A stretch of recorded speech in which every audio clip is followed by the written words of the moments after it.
నమస్కారం. ఈరోజు అచ్చంపేట పట్టణంలో ఈద్ ఉత్సవాలు ఘనంగా జరుగుతున్నాయి.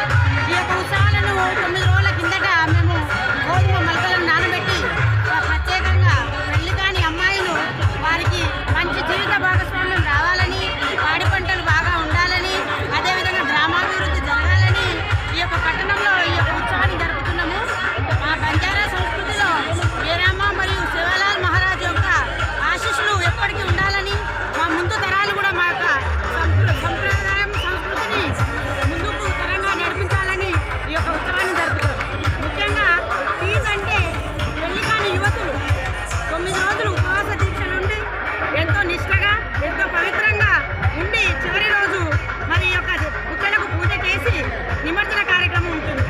అచ్చంపేట పట్టణంలో 2005 నుంచి ఇక్కడ పట్టణ ప్రాంతంలో మేమందరము ఉద్యోగ ఉపాధ్యాయ సంఘాలు మరియు మా అందరం గిరిజన సమితి సభ్యులందరం కూడా కలిసి ప్రతి సంవత్సరము 3 ఏళ్లకు ఒకసారి ఈ గిరిజన భవన్లో ఈ తీర్థ ఉత్సవాలను జరుపుకుంటాం. కాబట్టి మా పెద్దలు, మా కుల పెద్దలు, మా నాయకులు, మా యొక్క మహిళల తరఫున అందరికీ కూడా తీర్థ ఉత్సవ శుభాకాంక్షలు.